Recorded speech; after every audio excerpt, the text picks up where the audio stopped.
আমার চ্যানেলে তোমাদের সকলকে স্বাগত। আজ আমরা ক্লাস 8-এর রায়ান মার্টিন প্রশ্ন বিচিত্রা থেকে পরিবেশের প্রথম পর্যায়ক্রমিক মূল্যায়নের প্রথম স্কুল সলভ করব।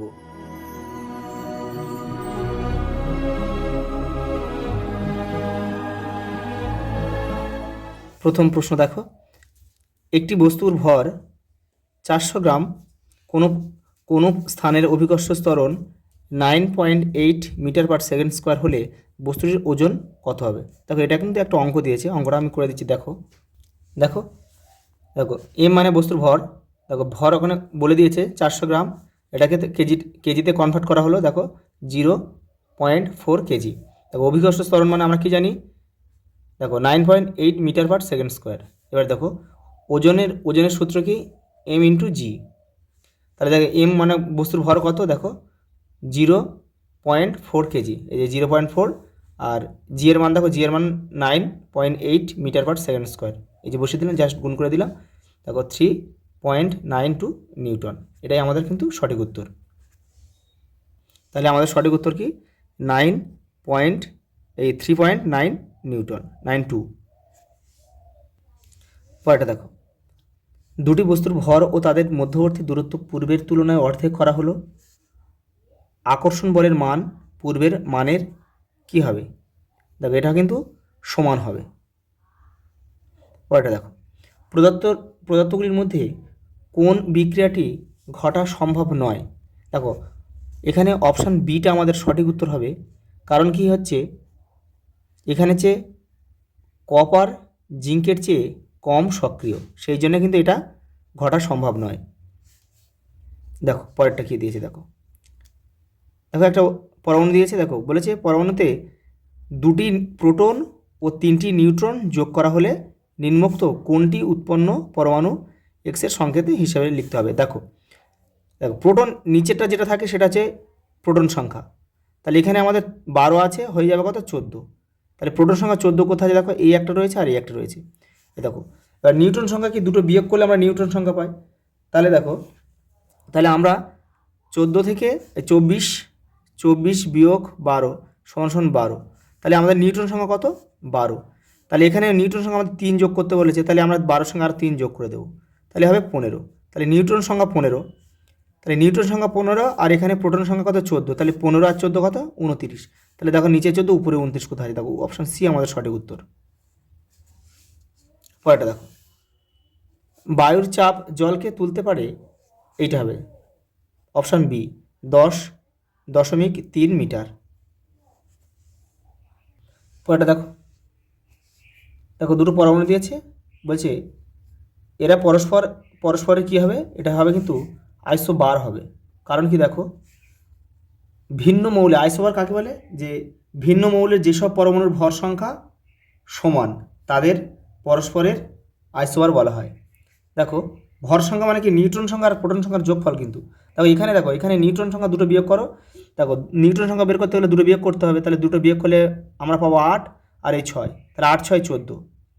দেখো এটা দেখো, এটা নিউট্রন সংখ্যা, আর এটাকে বের করতে গেলে আমাদের 14 থেকে 7 বিয়োগ করতে হবে, 7, আর প্রোটন সংখ্যা 7।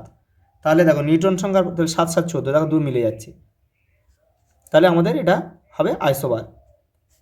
পরেরটা দেখো, দেখো সিএ 40-20 পরমাণুটির ইলেকট্রন ও নিউট্রন সংখ্যা উল্লেখ করো। দেখো ইলেকট্রন সংখ্যা যেটা নিচেরটা হবে ইলেকট্রন সংখ্যা 20, আর নিউট্রন সংখ্যা হবে, নিউট্রন সংখ্যা বের করতে গেলে আমাদের উপর থেকে আমাদের এটা বিয়োগ করতে হবে।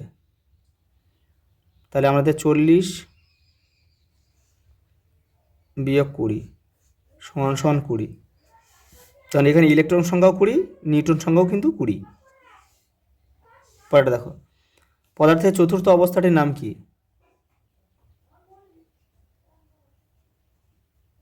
প্লাজমা। পরেরটা দেখো, বলছে এই ধাতুগুলিকে ক্রমহ্রাসমান সক্রিয়তা অনুসারে সাজাও। তাহলে এখানে প্রথমে আমাদের হবে সিএ, তারপরে হবে আমাদের জেড এন, তারপরে এফ ই, তারপরে সিইউ। পরেরটা দেখো, পারদের ঘনত্ব 13.6 গ্রাম পার semi cube KG per M cube এককে পারদের ঘনত্ব কত হবে দেখে নাও। এটা একটা অঙ্ক দিয়েছে, দেখে নাও। এই যে দেখে নাও, দেখো 1 গ্রাম সেমি কিউব সমান সমান আমরা কি লিখতে পারি, হাজার কেজি দেখো মিটার কিউব। এবারে দেখো সূত্রটা হচ্ছে যে এটা আমাদের দেওয়া ছিল, এর সঙ্গে শুধু আমরা এই 1000টা গুণ করে দিলে কিন্তু আমাদের উত্তর হয়ে যাবে। পরটা দেখো এসআইতে জি এর একক কী, দেখো এটা আমরা লিখতে পারি এন মানে newton metre square by KG square, বা আমরা এটা লিখতে পারি এখানে এভাবেও লেখা যাও, newton into metre square by KG square, এটা অথবা এটা যে কোনো একটা লেখা যায়। দেখো রেশমকে এবোনাইট দ্বারা ঘর্ষণ করলে এবোনাইটে কী ধরনের আধানে আহিত হয়, এটা হবে ঋণাত্মক আধান।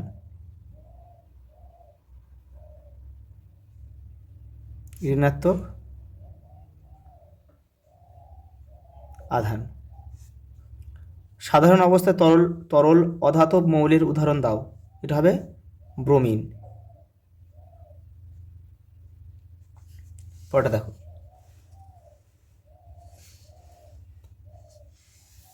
তামার পাত্রে লঘু অ্যাসিড রাখা যাবে কি, যুক্তিসহ লেখো। দেখো এটা উত্তরটা হবে কিন্তু না, কারণ দেখো তামার পাত্রে লঘু অ্যাসিড রাখা যাবে না, কারণ তামা হলো একটি ধাতু, লঘু অ্যাসিডের সংস্পর্শে তামা রাসায়নিকভাবে বিক্রিয়া করে। এই বিক্রিয়ার ফলে বিষাক্ত তামার লবণ তৈরি হতে পারে, যা স্বাস্থ্যের জন্য ক্ষতিকর। এছাড়াও অ্যাসিডের সংস্পর্শে পাত্রটি কিন্তু ক্ষতিগ্রস্ত হয়ে যাবে। পরেরটা দেখো ডাল্টনের পরমাণুবাদের স্বীকার্যগুলি লেখো। দেখো তোমাদের বইয়ের 72 নম্বর পেজে রয়েছে। এই দেখো 1 2 3 4। পরের প্রশ্ন দেখো আর্কিমিডিসের নীতিটি লেখো। আর্কিমিডিসের নীতি প্রয়োগের জন্য প্রয়োজনীয় শর্ত, দুটি শর্ত উল্লেখ করো। এই যে আমাদের বইয়ের 16 নম্বর পেজে রয়েছে, এটা হচ্ছে আর্কিমিডিসের নীতি। এই যে শর্ত এই যে রয়েছে, এখান থেকে এটা তোমরা শর্তটা লিখে দেবে। পরেরটা দেখো সমান ভরের দুটি বস্তুকণার একটিকে অপরিবর্তিত রেখে অপরটির ভর 3 গুণ করা হলো ও তাদের মধ্যবর্তী দূরত্ব পূর্বের 5 গুণ করা হলো, তাদের মধ্যে ক্রিয়াশীল মহাকর্ষ বল পূর্বের কত গুণ হলো দেখে নাও। এটা কিন্তু একটা অঙ্ক দিয়েছে। দেখো এখানে যে মহাকর্ষ বলের সূত্র কিন্তু এটা, আচ্ছা দেখো এখানে m1 আর m2 হলো বস্তুর ভর, আর ডি হলো বস্তুর মধ্যে দুটো বস্তুর মধ্যে দূরত্ব। এবারে দেখো একটির ভর অপরিবর্তিত রেখে অন্য ভর কি 3 গুণ করা হলো, অর্থাৎ কি এই ফর্মেটে কিন্তু আসবে। এবার দেখো দূরত্ব পূর্বের 5 গুণ করা হলো, মানে আগে ছিল দূরত্ব যা ছিল সেটাকে আমরা 5 গুণ করা হলো। এবার দেখো এই সূত্রটায় ফেলে দিলে কিন্তু আমাদের অঙ্ক হয়ে যাবে। এই যে এটা মহাকর্ষ সূত্র।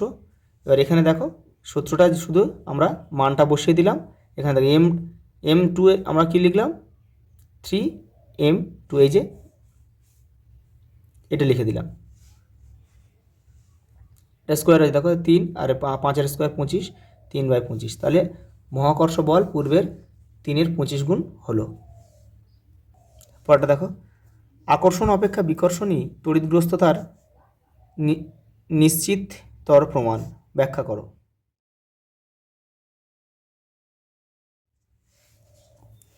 পরেরটা দেখো লাইফ সায়েন্স রয়েছে। কোষের আকার মাপা হয় মাইক্রোমিটারে। প্রদত্ত কোন কোষ নিজেদের আকৃতি পরিবর্তন করতে পারে না, লোহিত রক্তকণিকা। কোন প্রক্রিয়ায় শ্বাসবায়ু কোষে পৌঁছে যায়, শ্বসন প্রক্রিয়ায়। বিসদৃশ্যটি লেখো, মানে কোনটি আলাদা লিখতে হবে। অস্থি, শিরা, ধমনী, রক্ত। এখানে রক্তটা বাদ যাবে যেহেতু এটা তরল। শূন্যস্থান পূরণ করো। অস্থির সঙ্গে যুক্ত অবস্থায় থাকে ঐচ্ছিক পেশি হবে এটা। পরেরটা দেখো সত্য বা মিথ্যা লেখো। নিউক্লিয় রস রাইবোজোম তৈরি করে, এটা কিন্তু মিথ্যা হবে, এটা মিথ্যা হবে। দেখো রাইবোজোম তৈরি হয় নিউক্লিয়াসের মধ্যে অবস্থিত নিউক্লিওলাসে। পরেরটা দেখো কিসের উপস্থিতির জন্য উদ্ভিদের অঙ্গ নরম, মাঝারি, শক্ত বা খুব শক্ত হয়, কোষ প্রাচীর।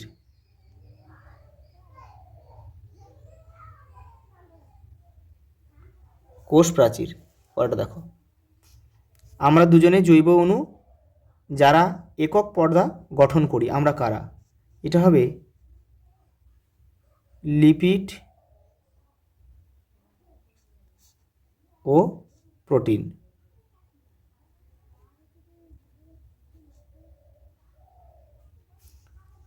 পরে দেখো, স্নায়ুকোষের গঠন বর্ণনা করো। তোমাদের বইয়ের 166 নম্বর পেজে রয়েছে। দেখো, এই দেখো, এখান থেকে তোমাদের কিন্তু এই পর্যন্ত লিখতে হবে।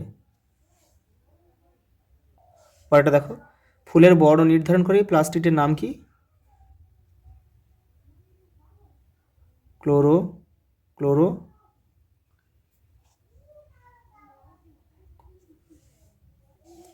এটা ক্লোরো না, এটা হচ্ছে ক্রোমোপ্লাস্ট হবে, ক্রোমোপ্লাস্ট।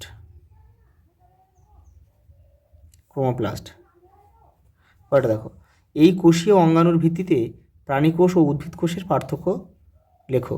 মানে এই ক্রোমোপ্লাস্টের ভিত্তিতে আর কি। দেখো, এটা রায় মার্টিন 386 নম্বর পেজে রয়েছে। এই দেখো, এই যে উদ্ভিদ কোষে প্লাস্টিড থাকে বা ক্রোমোপ্লাস্ট থাকে, কিন্তু প্রাণী কোষে দেখো থাকে না। শুধু এটা লিখলেই হয়ে যাবে। পরেরটা দেখো, বিপরীত কাজ করেন এমন কোষীয় অঙ্গাণুগুলির নাম ও কাজ লেখো। দেখো, বিপরীত কাজ করে হচ্ছে কি? Chloroplast, chloroplast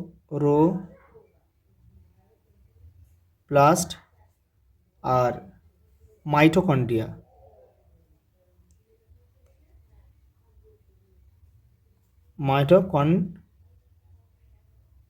mitochondria. প্রদত্ত বিষয়ের ভিত্তিতে ভাজক কলা ও স্থায়ী কলার পার্থক্য লিখতে হবে। গঠন আর কাজের মধ্যে এদের কী পার্থক্য রয়েছে দেখে নাও।